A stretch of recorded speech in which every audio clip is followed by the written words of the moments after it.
Hai pecinta sepak bola tanah air. Kali ini Timnas PES akan menyajikan berita pilihan untuk kalian.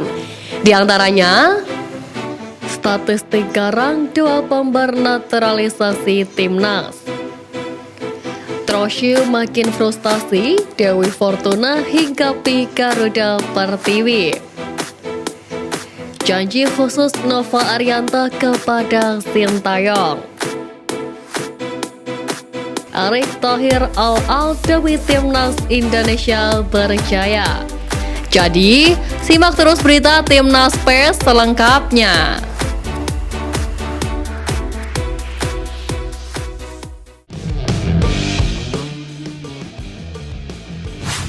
Baru-baru ini Sandy Walsh menyatakan keinginannya untuk membela Timnas Indonesia U23. Namun kesempatannya itu dipastikan tidak akan terjadi di turnamen terdekat yakni Piala Asia U23 2024. Pernyataan ini dikatakan Sandy Walsh dalam akun YouTube-nya di video vlog yang tayang pada 11 Februari lalu. Memang kesempatan Sandy Walsh membela Timnas Indonesia U23 hanya mungkin terjadi di Olimpiade 2024. Usia Sandy Walsh saat ini adalah 28 tahun. Aturan Olimpiade mengizinkan 3 pemain senior atau lebih dari U23 bergabung dengan skuad. Bisa saja Sandy Walsh jadi salah satu pemain senior yang akan diikutsertakan Timnas Indonesia U23 andai lolos Olimpiade 2024. Untuk lolos ke Olimpiade Paris 2024, Timnas Indonesia U23 mesti menjadi 3 tim terbaik di ajang Piala Asia U23 2024 yang akan digelar April mendatang.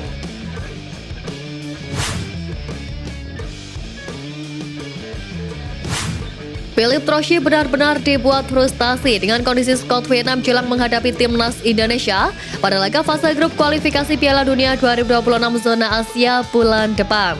Menurut laporan terbaru yang dikutip dari Soha Senin 19 Februari, Dang Van Lam mengalami cedera.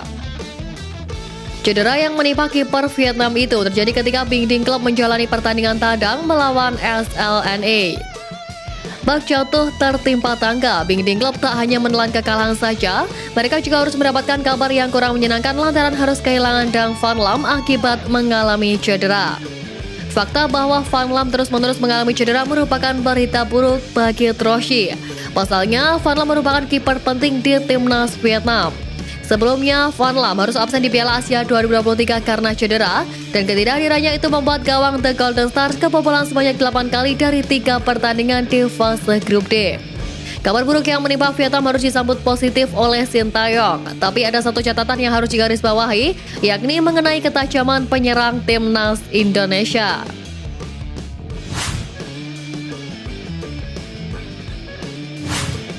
Selain berambisi untuk melangkah ke putaran ketiga kualifikasi Piala Dunia 2026, Vietnam juga mempunyai tujuan balas dendam setelah kekalahan pahit dari Timnas Indonesia di Piala Asia 2023 yang mengakibatkan mereka tersingkir secara prematur.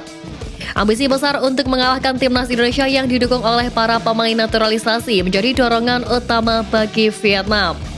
Media Vietnam Dang3.com secara tegas menyatakan bahwa skuad yang diasuh oleh Philippe Troshi memiliki keyakinan tidak akan kalah dari para pemain naturalisasi Indonesia.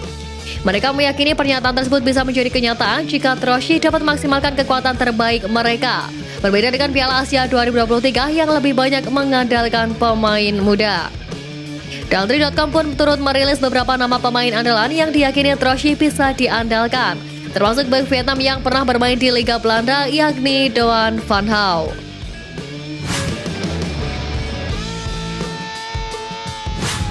Di bawah kepemimpinan Erick, PSSI berusaha semakin mandiri dalam mendapatkan pendanaan. Pada Juni 2023, PSSI menghidupkan PT Garuda Sepak Bola Indonesia untuk pengelolaan aset bisnis PSSI secara profesional. Dalam kesempatan ini, Erick Thohir juga menjelaskan bahwa pengelolaan tim nasional yang bagus memerlukan biaya yang sangat besar. Bahkan Indonesia saat ini sebenarnya cukup tertinggal dari sejumlah negara tetangga di Asia Tenggara. Erick membeberkan bahwa biaya tim nasional Indonesia memerlukan dana sebesar 250 miliar rupiah hingga setengah triliun. Menurut dia, pendanaan dalam dunia sepak bola memiliki peran penting untuk mengejar prestasi.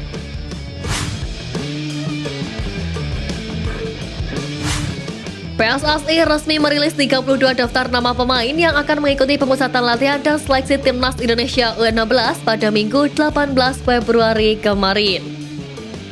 Melansir dari laman resmi PSSI, Timnas Indonesia U16 kali ini akan dilatih oleh Nova Arianto yang juga sekaligus merupakan asisten pelatih Timnas Indonesia senior di bawah komando Sintayong.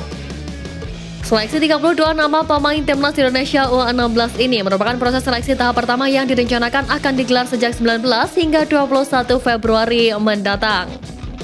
Nova Arianto sendiri mengaku cukup terkejut dan bersyukur diberikan kesempatan untuk melatih skuad Garuda U16 yang nantinya akan mengikuti banyak ajang kompetisi.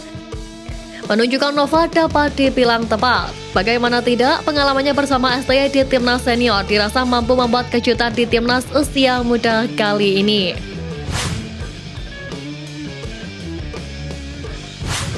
Pelatih Timnas Indonesia U16 Nova Arianto mengungkapkan peran seorang Sintayong di balik seleksi Garuda Muda. Nova Arianto pun tak segan mengucapkan terima kasih kepada Sintayong atas support yang diberikan kepadanya. Ia pun berjanji akan memperbaiki pemain Timnas Indonesia dari usia dini. Seperti diketahui, sejak kedatangan STY menjadi juru taktik Timnas Indonesia, pelatih asal Korea Selatan tersebut lebih fokus kepada pemain muda. STY tak segan memberi panggung kepada para pemain muda di ajang turnamen tertinggi sekalipun.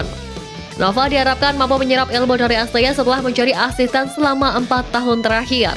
Nantinya, pemain-pemain tersebut akan diproyeksikan untuk Piala AFF U16 2024 dan kualifikasi Piala Asia U17 2025.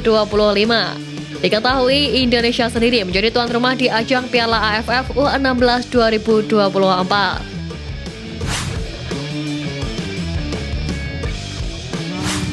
Calon bomber Timnas Indonesia punya statistik mentereng di klubnya masing-masing.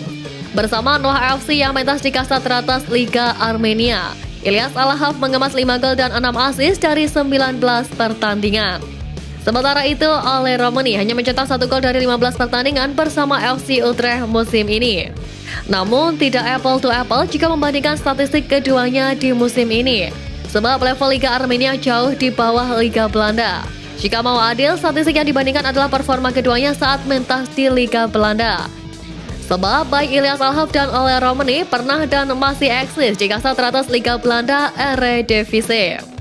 Sementara di kasta kedua Liga Belanda, koleksi gol Ilyas Alhaf lebih banyak. Dari 104 pertandingan, pemain yang biasa mentas sebagai winger kanan ini mencetak 18 gol. Di sisi lain, Ole Romani mengemas 11 gol dari 71 pertandingan, dan statistik keduanya pun begitu impresif. Keduanya bisa menjadi solusi tepat untuk menyempurnakan formula STY untuk membuat timnas lebih garang.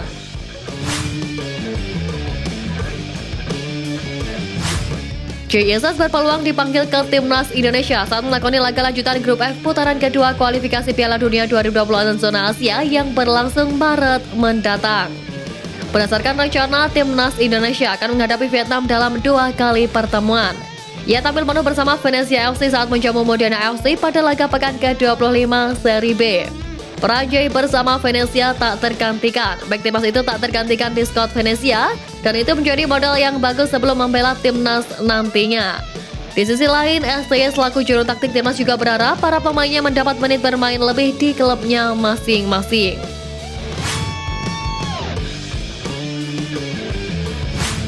Pelatih timnas Vietnam Philippe Trochi menyadari ada satu PR utama yang harus ia perbaiki dari permainan skuadnya jelang melawan timnas Indonesia. Jelang bertemu kembali dengan timnas Indonesia, Philippe Trochi mengakui Vietnam kekurangan striker kelas atas sehingga membuat pilihan serangan menjadi terbatas. Pria asal Prancis itu mengklaim skuadnya tidak memiliki penyerang ganas. Trochi dan timnya berada di bawah tekanan besar. Media dan supporter terus-menerus menyerang pelatih Prancis itu dan beberapa pemain timnas Vietnam imbas kekalahan atas timnas Indonesia dan gugur di fase grup Piala Asia beberapa waktu lalu.